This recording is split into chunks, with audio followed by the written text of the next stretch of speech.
David Sills from West Virginia University is an interesting wide receiver prospect coming out in the 2019 NFL Draft. Sills was originally a quarterback and garnered national attention when he was offered a scholarship from USC at the age of 13. Sills would eventually decommit from USC and decide to play at West Virginia University. He began his freshman year as a quarterback, but had to make the transition to playing receiver later on that year. After his freshman season was over, Sills transferred to El Camino College, where he played quarterback and had a pretty decent season there. In 2016, it was announced that Sills would return to West Virginia, and this time he was a receiver for good. Sills had 2 productive seasons as a receiver at West Virginia, and in this video, we're going to take a look at him and see if he has what it takes to play at the next level. David Sills has a good-looking frame, standing at 6'4" and weighing 210 pounds. He has good length with some very long arms, but he's still a bit slight.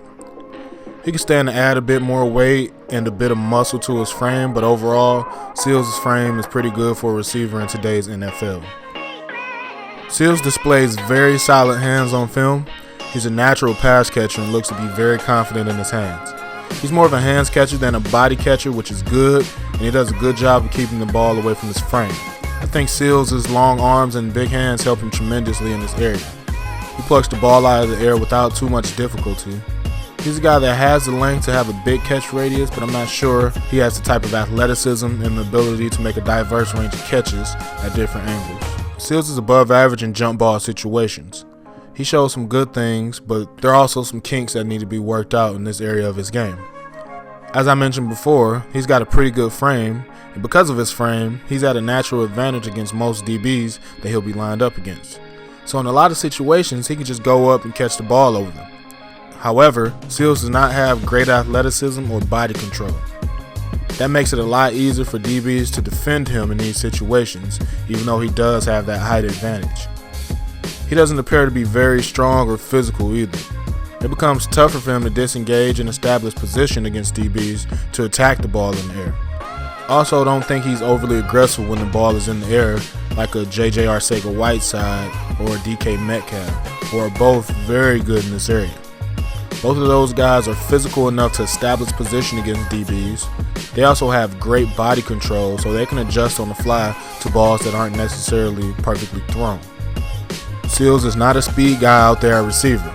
He's not very explosive off the line of scrimmage, and it takes him a bit to get going.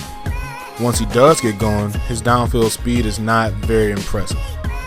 A lot of his passes are caught in the short and intermediate zones, and he's not a guy that's going to strike fearing defenses vertically down the field. As of right now, Sills projects as a possession receiver in the NFL. If this is the case, then he must be a quality route runner in order to be a viable target in the NFL. This area of his game could also use some work. I don't recall seeing him run a variety of different routes on film. Overall, his technique just looks a bit rough. It's obvious at times to me that Sills is new to the receiver position, just based on how uncomfortable he looks running routes.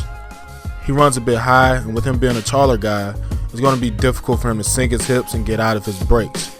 Also, I don't think he has the ability or quick twitch to get out of his breaks as quickly as I would like to see. After the catch, Sills is capable, but not overly impressive.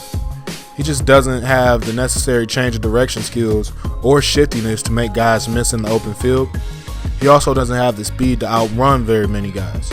I don't expect this to change much once he gets to the NFL, especially because he'll be lined up against faster and more athletic players. I applaud Sills for making the transition from a quarterback to a wide receiver over the course of his college career, but it's clear that he still has a long way to go to fully develop at the position. He had 2 productive seasons at West Virginia as a receiver, but in order to be successful as a receiver in the NFL, there are some areas of his game that no doubt need some work. He has some potential, but he's very raw at this point in his career, in my opinion. Hope you all enjoyed this video. Let us know down in the comments if you agree or disagree with this breakdown, and let us know who you would like us to break down next. Also, don't forget to like and subscribe to this channel. Thanks, and see you next time.